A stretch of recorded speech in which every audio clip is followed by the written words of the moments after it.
Olá, meus amigos, minhas amigas do canal do Salvador, sejam muito bem-vindos. Prazer estar de volta aqui com vocês. Muito obrigado por assistir os nossos vídeos e por compartilhar também. Bom, hoje é sábado, nós estamos aí há poucos dias, né, da eleição, praticamente aí há 22 dias, né, da eleição, do primeiro turno. Então, nossos vídeos vão ficar um pouco mais frequentes. Hoje, o título do nosso vídeo é Bolsonaro, o candidato Denorex, né? Esse Denorex aqui, os mais jovens não vão saber o que mas Denorex era um shampoo nos anos 80 e tinha uma propaganda bem interessante, bem chamativa, que era esse shampoo Denorex. Parece remédio, mas não é, né? E era um remédio para caspa, né? Remédio não, na verdade. Olha só, eu também já era um shampoo, parecia remédio, mas não era, né?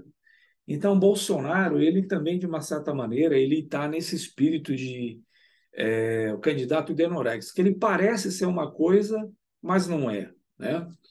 Então, para falar um pouco disso, eu queria viajar um pouco no tempo. Antigamente, nos anos 80, até o começo dos anos 90, nós usávamos escrever cartas, né? A gente escrevia carta para tudo quanto é lado, né? Os Correios tinham bastante, eu acho que tinha mais trabalho naquele tempo do que hoje. Não existia a facilidade não tinha internet, obviamente, né? Nos anos 80, então tudo era por correspondência. E a comunicação era muito precária, né? Então, quando você combinava alguma coisa com alguém, você não tinha como mandar uma mensagem de WhatsApp pedindo para cancelando ou mudando. Até porque os telefones também eram caríssimos, eram muito caros, né? Era tempo que os telefones eram declarados como propriedade na declaração de imposto de renda, né? Então era muito difícil a comunicação. Muito bem. Então, como é que as pessoas se conheciam nesse tempo, né? Então, você tinha uma namoradinha, alguém que você estava ali, né, pretendendo. O que ocorria eram as cartas, né? Cartas para um lado, carta para o outro, né? E era bem interessante, né? Eu me lembro do tempo que eu servi missão, 78, 80, né?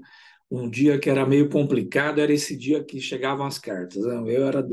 Na minha missão, o PIDEI, se eu não me engano, era na quarta-feira, né? Essa carta, então, chegasse em qualquer outro dia, você tinha que guardar a carta e só ler essa carta no dia do PIDEI, né?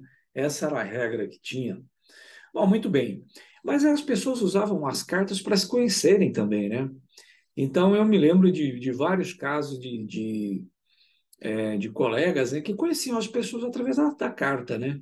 E como diz o ditado, né? Papel aceita tudo, né?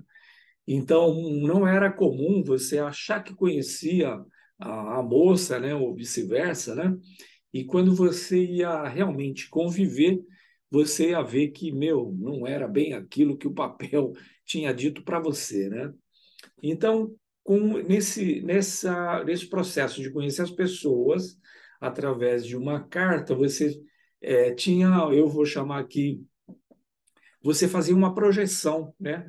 Eu achava que fulana ou fulano era assim assado e eu idealizava, né? Aquela pessoa, né? Então você imaginava, idealizava e nem sempre ou quase nunca essa imagem era igual à realidade, né? E para ilustrar um pouquinho mais isso, eu gostaria de compartilhar com vocês. é, a gente trouxeram aí o coração do Dom Pedro I para, né? Que no Brasil imagina, né? Enfim, mas eu queria falar um pouquinho de Dom Pedro II. Dom Pedro II, quando ele fez 18 anos, eu vou deixar o link aqui nos comentários, queriam arrumar uma esposa para Dom Pedro, né? Dom Pedro II, né? Então, com 18 anos, e aí não estava muito fácil achar essa esposa, né, para ele, e acabaram encontrando uma princesa, tal de Teresa Maria Cristina, Princesa das Duas Sicílias, né? E eu estava lendo aqui e deram uma foto, né, para o Dom Pedro II da Teresa Maria Cristina. E nessa foto ela era linda, maravilhosa, né? Dom Pedro II, com seus 18 anos, ficou muito animado e conta aos historiadores que ele foi para o Porto, no Rio de Janeiro, e chegando lá, quando ele se deparou com a Teresa Maria Cristina Real, conta a história que ele ficou muito triste, que ele chorou, né? Ele chorou porque ela era pequena, ela era bem baixinha, era na foto ela era bem esbelta e ali não, ela já estava com sobrepeso, né? E diz os historiadores que ela era manca ainda, né? Então, realmente, a foto que deram para o Dom Pedro, que pintaram para ele, coitado, quando ele viu a realidade, ele chorou. Essa é uma curiosa essa história, né? E por que Bolsonaro é o candidato de Denorex? É que ele passa uma imagem, quer dizer, várias imagens são vendidas em Bolsonaro que não condiz com a realidade, né? Eu queria rapidamente aqui ver algumas coisas com vocês, né? Bom, primeiro, alguém sabe para que time que Bolsonaro torce? Eu já vi Bolsonaro com as camisas dos mais variados clubes do Brasil, né? O Palmeiras, enfim, alguns times assim inexpressivos, né? Eu já vi ele com várias camisas. Felizmente, eu não vi ele ainda com a camisa do Tricolor Paulista. No meu time ainda não, pelo menos isso. Que eu saiba, ele nunca vestiu aquela camisa. E também com a camisa do Corinthians, né? Que a torcida do Corinthians não é muito fã dele. Mas o fato dele usar várias camisas, por que ele faz isso, né? Por que ele faz? Ele faz isso para conquistar a simpatia daquelas pessoas, né? Não que ele seja palmeirense, seja flamenguista ou fluminense, sabemos lá o que ele é, talvez não seja nada, né? O negócio dele é passar essa imagem, né? Essa do time do futebol é uma coisa que ele é denorex, né? Parece, mas não é. Outra coisa que talvez mais séria, ele tenta passar uma imagem de ser um homem religioso, né? Um homem de família, né? É, Ele foi batizado por um tal de pastor Everaldo, né? Que passou umas temporadas boas aí na cadeia, né? Foi batizado, acho que lá no Jordão, se eu não me engano, né? Mas ora ele aparece como católico, ora como evangélico, ora como entre o pessoal lá da religião judaica, né? Não se sabe direito o que ele é, né? Se é que ele é alguma coisa realmente é, assumidamente, né? Eu acho que para mim não está claro, né? Muito bem. Outra coisa, Denorex também, né? Parece, mas não é. Ele posa como cristão, né? Ele tenta vender uma imagem como se fosse cristão, né? Aí você tem que usar a sua capacidade de raciocinar, né? Não de ser um torcedor de time fanático, né? E em que a razão está apartada, né? Mas vamos pensar, vamos raciocinar, né? Você que já estuda a Bíblia, que frequenta uma igreja A, B ou C, né? Vamos focar aqui no Jesus do Novo Testamento, né? E aí você tem um padrão de Jesus e vamos ver o que ele fala que é religioso, né? Então vamos ver então se ele é cristão, né? Primeiro, ele defende a tortura e torturadores, né? Ele defende a tortura e torturadores. Coronel Brilhante Ustra, né? Como ele falou, o terror de Dilma Rousseff, né? Lá naquele voto que ele fez lá a favor do impeachment da Dilma, do golpe, né? Então, como é que alguém pode ser a favor de tortura e torturadores e ser cristão, né? Então, isso não casa, né? Em lugar nenhum a gente vê essa imagem de Jesus Cristo. Ele é homofóbico, né? homofóbico, tem N situações em que ele expressou essa homofobia, muitas vezes de maneira grosseira, né? Então, Cristo não era homofóbico, ele condenava o pecado e não o pecador, né? Então não pode ser cristão. Ele é racista, né? Quando ele se referiu aos quilombolas, que ele fala, esses quilombolas, eles não servem nem para procriar. O que pesava menos pesava 15 arrobas, né? Então, se referindo aos quilombolas como animais. Vocês já viram Jesus Cristo fazer isso alguma vez? Eu desconheço. É misógino, né? Maltrata as mulheres. Basta uma mulher fazer uma pergunta para ele que ele não gosta e ele já parte para a agressão, né? E quando ele se referiu à deputada Maria do Rosário, eu não te estupro porque você é feia, né? Então, é um sujeito asqueroso, né? Jesus Cristo jamais se dirigiria assim a uma mulher, né?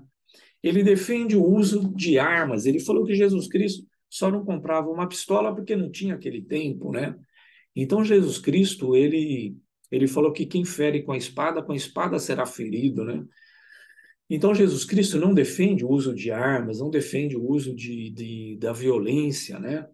Então, mais uma vez, não bate com uma pessoa que é realmente cristão, né? E para encerrar isso, ele não tem empatia pelo sofrimento alheio, né? Eu não vi ele visitar um hospital, visitando um doente durante a pandemia, derramando uma lágrima por alguém que estava sofrendo. Nos dois assassinatos que nós tivemos aqui em Foz do Iguaçu e esse agora recente, ele não demonstra empatia alguma por aqueles que são vítimas da violência que ele mesmo prega, né? Para encerrar essa série de Norex, eu queria falar agora, ele posa como honesto, dizendo que é anticorrupção, mas ele é amigo de milicianos, né? Homenageia milicianos, emprega parentes de milicianos, ou já empregou ele e seus filhos, né? Então, se você tem uma relação tão próxima com milicianos, é meio complicado você dizer que é honesto, né? E é praticante, praticou já, e seus filhos também estão em investigação, há provas, isso deve terminar muito mal para ele, né? A tal das rachadinhas, que é o nome gourmet para peculato, né? Para quem pratica rachadinha é crime. Dinheiro de rachadinha é dinheiro público, né? Então eu espero que isso termine realmente com a justiça sendo feita, né? Um sujeito que tem mais de 107, mais de 100 imóveis, né? E 51 imóveis foram comprados com dinheiro vivo, né? Como é que pode uma coisa dessa, né? Então, quem compra imóveis com sacos de dinheiro, em geral são bicheiros, em geral são pessoas criminosas que fazem isso, que estão fugindo do fisco, né? E aí vai, né, receber auxílio moradia, diz que usava esse dinheiro, esse recurso para comer gente, né? Isso é ser cristão, né? Isso é ser honesto, né? Faça o meu favor, né? Enfim, tem outras coisas, eu não quero deixar o vídeo muito longo. Eu só queria compartilhar com vocês para encerrar essa escritura que se encontra em Mateus 7,16. Por seus frutos os conhecereis. Porventura, colhem-se uvas dos espinheiros ou figos dos abrolhos? Assim, toda árvore boa produz bons frutos, e toda árvore má produz frutos maus.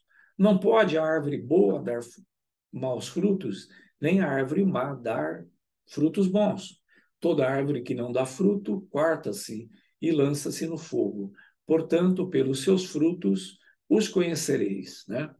Então, meus queridos amigos, que nós possamos agora, em 2 de outubro, cortar essa árvore ruim pela raiz, para que ela pare de dar frutos maus no nosso país. O Brasil não merece essa indecência, esse bolsonarismo que tem o seu coração, a sua alma no fascismo e no nazismo. Então é isso, meus amigos, essas ponderações que eu deixo com vocês. E forte abraço e até o próximo vídeo.